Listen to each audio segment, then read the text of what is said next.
Hey everyone.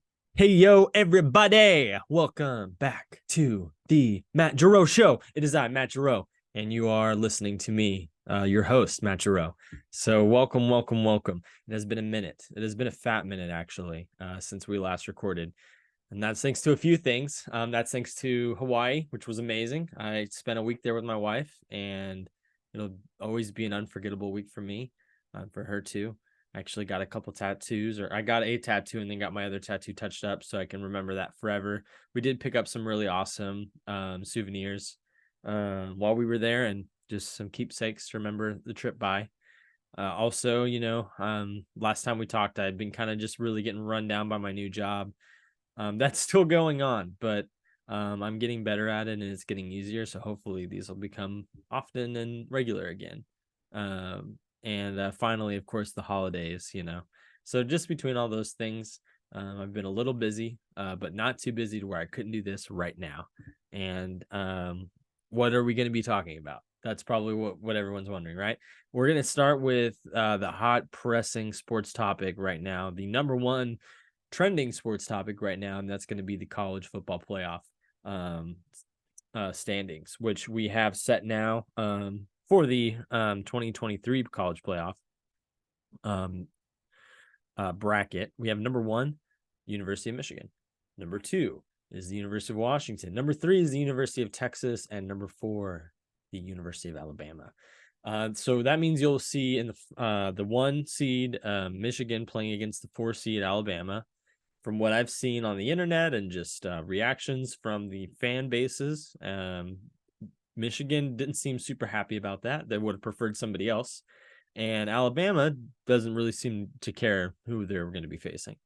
On the flip side of things, between Washington and Texas, and I'll be cheering on Washington. That's where my uncle hails from. That's his school that he likes to support as well. And so I'll be supporting them. And I do believe they'll beat Texas. I also believe Michigan will beat Alabama. Michigan and Washington are kind of like the two people who you expected to be prom king and queen. And then Texas and Alabama are kind of like people you maybe would have expected to be prom king and queen, but then they found out they weren't going to be, but that wasn't okay with them. So then they had to go in and kind of bloody up the incoming prom king and queen that they were going to be, going to be there instead of them. And so now it's kind of like we got these two Rough Riders in here, and that's kind of like Texas and Alabama. So it'll be a really good matchup either way. If an upset happens, it'll be awesome. It'll be more exciting. But yeah, that's kind of my prediction for the college football playoff. I know OU fans are disappointed, with the way that the season ended, especially with them losing in Bedlam to Oklahoma State. Go Pokes.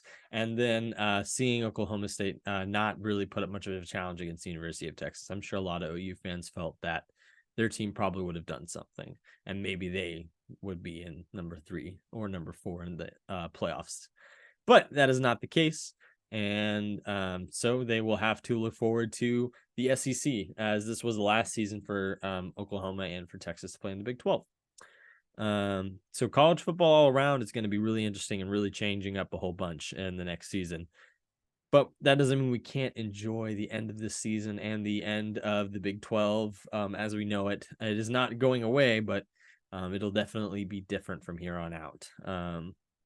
So college football. Definitely we'll revisit that as the games happen. There also may be things like players not playing because they want to do well in the NFL or as far as getting drafted. So we'll want to watch out for that too. Only other really football topic I have to talk about are my Dallas Cowboys, who are winning at an unprecedented pace right now. Not really, but they have some losses that I'm not happy with. I wouldn't expect other Cowboys fans to be happy with. Obviously, I'm talking about the 49ers and the Eagles. Those games are games that I'll constantly think about until we play those teams again. But these other teams we're facing, a really good Seattle team, which we just barely squeaked out of there, thankfully, and beating the teams we're supposed to beat, like Washington. The Cowboys are looking good, and Dak Prescott's looking like the MVP of the league. And that's not something that's necessarily like I've been pushing or anything. That's just stuff I've been seeing on pushed by other people. So it's great. because that's probably something I would have been thinking no matter what. So it's just great to have that validation from non-Dallas Cowboy fans. The best part about it probably is, though, the defense. I know they had a really bad week this last week, but our team finally has like the two things you need to win a Super Bowl: a championship defense and a freaking good quarterback. So I'm honestly surprised it's happening this year, but this year seems to be maybe one of our best chances we've had in the last 20 plus years. So we'll see what happens. The Oklahoma City Thunder, on the other hand, on the NBA side of things, are absolutely tearing it up, just like the Dallas Cowboys. So, sports world all around, I'm pretty satisfied and happy these days. They're third in the West right now. Their record, I want to say, is 13-6 or 13-7, maybe something like that. They just beat the Mavericks in a crazy game where the Mavericks had a 30-0 run to take the lead by 6 with like 3 minutes to go. And then the Thunder still flipped the script and went on their own 12-0 run, basically, and was able to switch it 6 back the other way and win that game. All the while, we have impressive performances coming from multiple guys. Shea has definitely put himself in the MVP conversation. I can't say he's going to be MVP of the league, especially as long as Nikola Jokic continues to do his thing. But as far as guards go, there's no other guard in the league playing better than him. Luka is probably the next closest, or Trae Young, but neither of those guys are playing as good as on defense as he is. He's a legit two-way player, and he may not be taking a ton of threes like other guards, but he still takes them, and he takes them efficiently. He's efficient from anywhere on the floor. Free throws especially, he's shooting over 90% this season. And that's just one guy. We also have Chet, who's having an amazing Rookie of the Year campaign. Really putting Wembanyama to shame, especially efficiency-wise and in end blocks-wise. We're seeing a really great season from Lou Dort scoring-wise. We're seeing a great season from Isaiah Joe off the bench. Wallace, also a great rookie campaign from him as well. There's so many guys who are producing for us right now. We're ranked top 5 in offense and defense, and our net rating is number 1 in the NBA right now. We're basically hitting where we were supposed to be hitting, and where I'm sure Sam Presti was hoping that they would be hitting. If you ask Sam Presti publicly, I'm pretty sure he's going to say that we're ahead of schedule, but I just think that is to make the players feel better about themselves. I think that if guys weren't doing better than they are now, there would be like not so much like patience necessarily. And right now, it's really easy to be patient because the team is playing so well at such a young average age.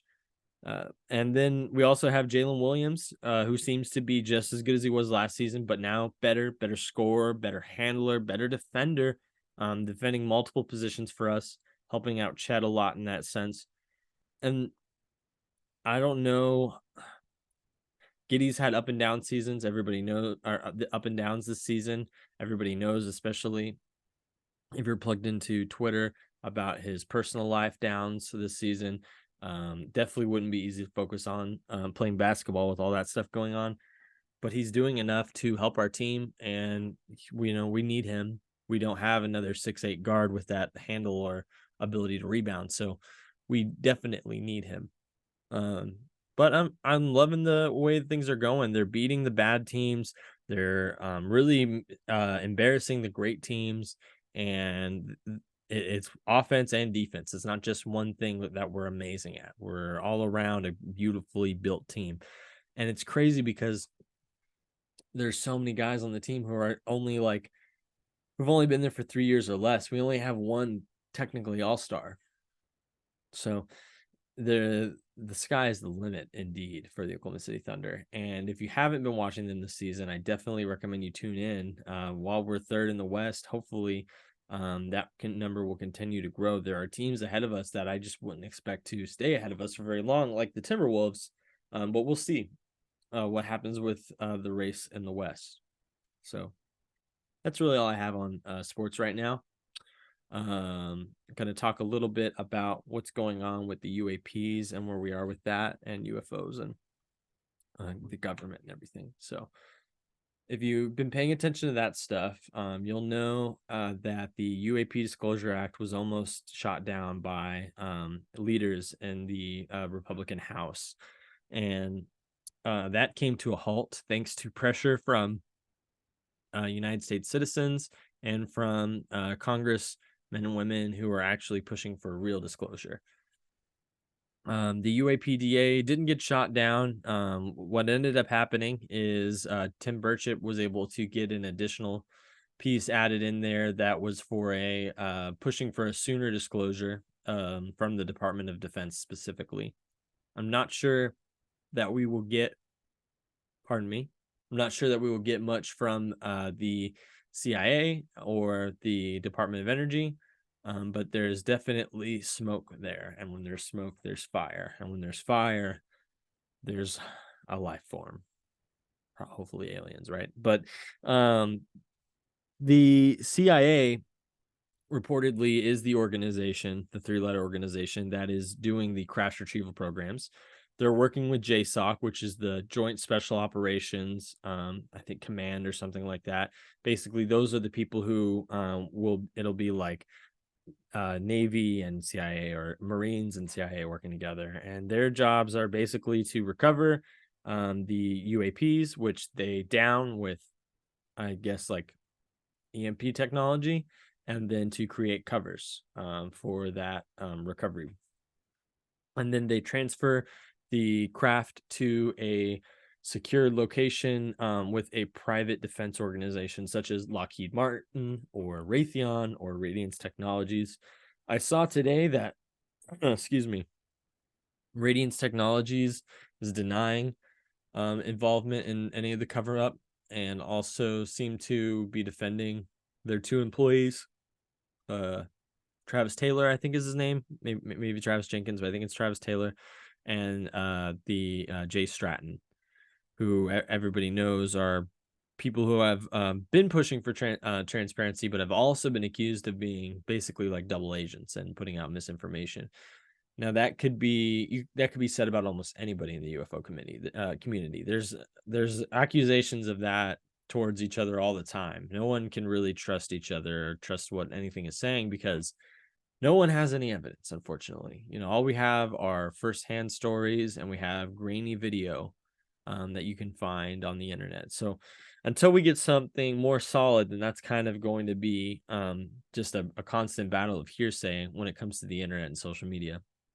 As far as the true facts of everything that's going on, it seems that Congress is, as a whole, way more briefed on the issue than they were 6 months ago. And that's the Senate and the House. It seems that the White House is definitely aware of what's going on. I've even seen stuff saying that we will get a disclosure speech from President Biden next year, which a lot of people didn't think anything like that would happen until after the election, based on how things are polling and things like that. That'll be huge. I think it's come to a point where it's so big, they got to do something. They've got to move before one of these other countries decide to disclose the information, or before there's catastrophic disclosure, as they call it, where basically a whistleblower would come out and say more information than maybe they should, and it would either cause a national security risk or send people into panic. Both are very possible. Here's the deal. NBC News is covering the UAPs just recently with Meet the Press. Prior to this, no coverage. Fox News is covering it a little bit now, but prior to this, very little coverage, if any. CNN won't even sniff it.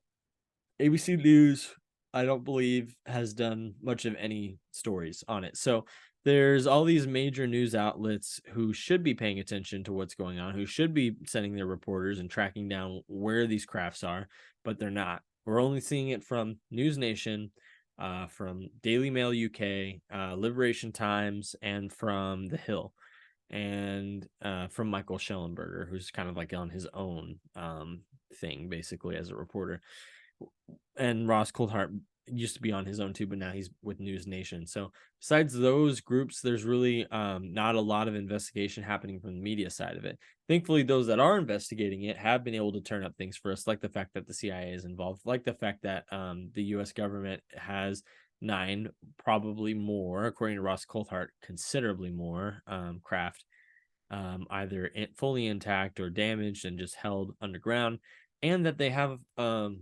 life forms, they have aliens, and that this has been a cover up going on for 70 years now. So we're very close. We're probably closer than humans have ever been. I myself have sent stuff to the Oklahoma representatives and senators, which they don't they they have like automated answers that came back, but it did say that they did receive my stuff. But I also sent stuff to national leaders like President Biden and Kamala Harris, and then the majority leader Chuck Schumer, who's already pushing for this. And of course, I sent Mitch McConnell stuff because I wanted to get on his ass anyways, because he's one of the fucking Republicans that are trying to stop this shit. It's reportedly it was originally Mike Rogers, Mike Turner, Mitch McConnell, and I think Mike Shannon or something like that. I can't remember. He was from South Dakota. But either way, they're all in cahoots with these defense organizations. And so that's kind of where the pushback is coming from. But this pushback is what's got Congress so interested, especially because the money spent towards these programs is astronomical and they can't account for any part of it to anyone. And if you, I never thought about this way until I saw a tweet from, I believe it was Representative Eric Burleson from Missouri, and he's a Democrat, and so he's part of this bipartisan force that's trying to find out this information. But he pointed out that basically we already own the information, so we should know. Why do we own the information? Because the information was paid through through government funding, all the data collecting, all that's whatever they did, it was all done by government funding coming from taxes. Taxes come from us, and we pay taxes. That's why we feel like we can tell the elected representatives what to do. That's why we feel like we can tell the president what to do. And that's why we should be able to tell these UAP gatekeepers what to do. So if you are still doubtful, read a news article. Read a news article from a reporter like from one of those unbiased stations or online sites that I brought up to you. I can't give you a more reputable source than people whose job is to find the truth and to discover shit like this. So you really have to get outside of yourself and accept that there is something to this. There is something going on. There is the CIA, it has something going on. And you know what's really interesting about the CIA being involved is that more than likely, if the CIA is involved, the Five Eyes are involved. The Five Eyes, if you don't know, are basically the CIA and NSA basically for America, UK, Australia, I think Canada, and New Zealand, I think is the 5th one. We're in an alliance together, and we share our secrets, and we also spy on each other for each other's safety, and when we allow each other to spy on each other, because we're like a team basically. And then we also work together and spy on other countries. That's the Five Eyes. Guarantee they're involved in this. Guarantee the CIA has been using them to get things done. So it'll be crazy once the information comes out. But it's probably the key to our origin as humans, and key to the meaning of life, and who knows what else. Who knows what other abilities or technology might remain for us to discover. So that's going to be everything for the Matt Gerow Show. Sorry if I got a little tired there towards the end. It has been kind of a longer day for me. I wasn't sure I was actually going to get this done, and I did get it done, so that feels awesome. Thank you for tuning in. If you have been a loyal listener from the other episodes and you're super excited to see this episode back, go ahead and give me a like. Go ahead and share this video with somebody. and try to get let's try to get some more subscribers or whatever. And I'll try to keep putting out the content and paying attention to what's going on and bringing the important information to you guys. Thank you guys so much. Love the fact that you guys are still here with me, and I hope that you guys have an amazing, freaking awesome rest of your day. Bye, guys.